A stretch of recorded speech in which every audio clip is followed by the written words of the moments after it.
que o Ministério da Educação concluiu, impôs a conclusão, sem acordo das organizações, de o processo negocial de revisão do regime de concursos. Eu diria, só para poder ser mais fácil de nós percebermos o que se passou e qual é o resultado final desta negociação, às vezes isto tem uma mão cheia de nada, uma com coisa nenhuma e outra cheia de nada. O Ministério da Educação esteve nessa negociação com uma cenoura na mão e um serrote na outra.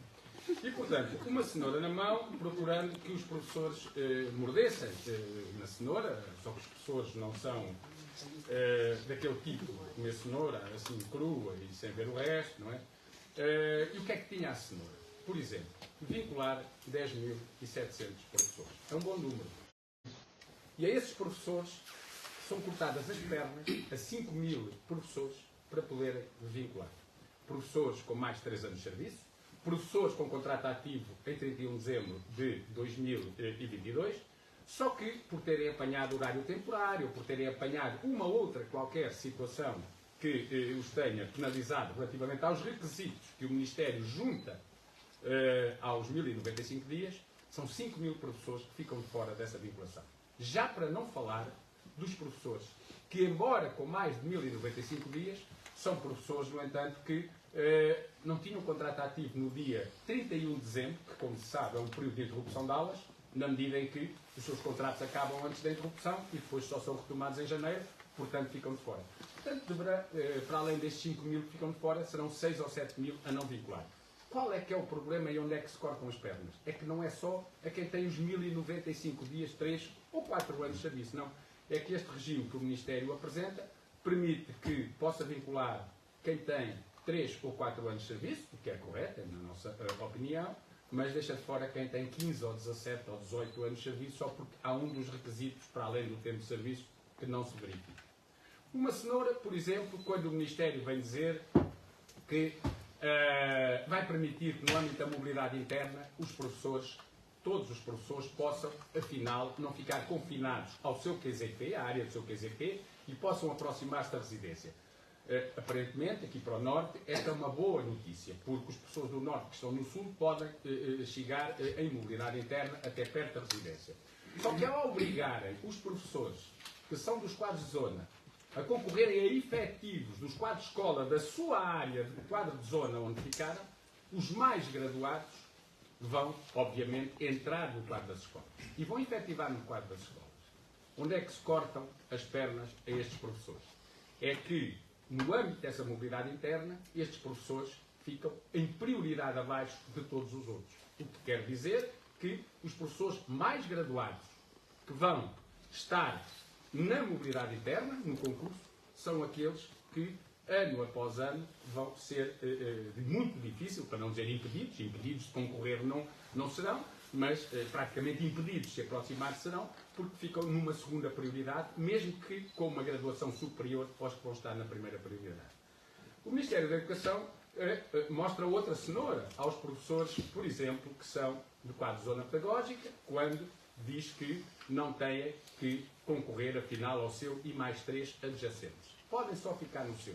Mas onde é que vai cerrar pernas? Vai cerrar pernas quando diz a esses professores, por exemplo, que eles ficam obrigados, e isso não é estabilidade, que eles ficam obrigados a aceitar horários compostos, que têm horas em várias escolas, em que os professores, como é evidente, vão ter que andar a circular de escola para escola, e que, portanto, isso significa projetos educativos diferentes, isso significa alunos oriundos de meios diferentes, isto significa, portanto, aqui uma instabilidade que, afinal, vai dificultar aquilo que todos procuram, que é ter um corpo, as escolas procuram, que é ter um corpo docente estável. É evidente que não terão se os professores, nomeadamente do quadro de zona pedagógica, tiverem esta, que é a instabilidade, que é esta falta de estabilidade, que é pertencerem à escola, para terem que pertencer a várias, que são horários compostos que o Conselho Local de Diretores veio a compor. E veio a elaborar, e que são de aceitação obrigatória por parte de quem é dos quadros de zona pedagógica.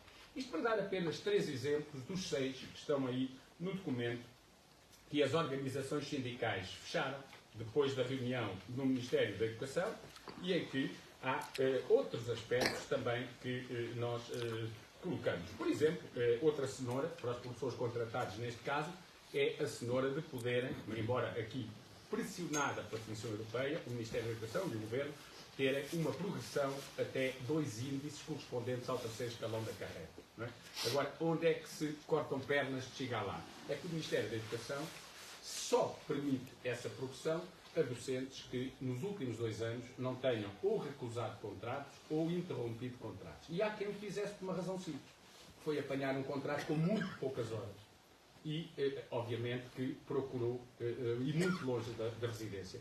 E muitos colegas acabaram por interromper contratos, até durante o período experimental, portanto, sem qualquer tipo de penalização, a lei prevê, né? Para poder, por exemplo, ficar num horário mais próximo de casa, com um maior número de horas, porque é assim, as pessoas não têm que pagar, e alguns colegas estão a pagar para trabalhar, para ter tempo de serviço, e, portanto, ao encontrarem situações destas, o professor não cumpriu até ao fim o horário, porque, entretanto, até mudou para outra escola, deixa de ter, é como se deixasse de ter tempo de serviço e deixa de poder ter aquela progressão iniciada. Isso não é correto. E, portanto, da nossa parte, dizer, e o Ministério fala muito, de que deu grandes passos relativamente àquela que era a sua proposta inicial. É verdade, embora alguns passos foram dados em frente relativamente à sua proposta inicial, mas, por outro lado, são passos que ficam atrás da situação atual. Outro exemplo. Atualmente, um professor, para ter chamado horário zero, tem que ter abaixo de 6 horas. E o Ministério começou com uma proposta que era abaixo de 12. Reduziu para abaixo de 8.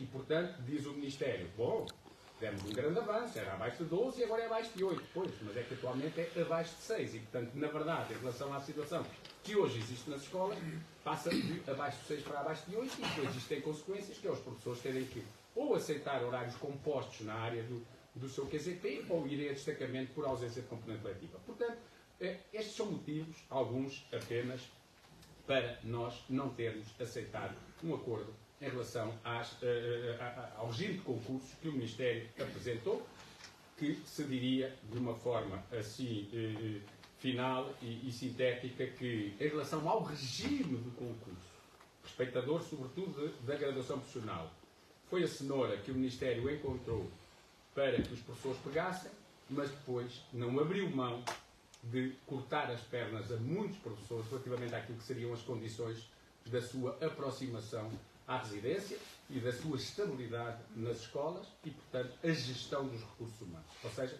o Ministério cede no que tem a ver com o regime de concursos, o Ministério não abre mão em relação à gestão de recursos. Só que o problema destes recursos é que não são físicos nem materiais, são recursos humanos. São pessoas, com família, já não são jovens, na maior parte dos casos. Basta ver que a vinculação tem acontecido quase aos 50 anos de idade, entrada num quadro. E, portanto, era preciso um respeito que, na verdade, neste regime de concurso não existe por todos.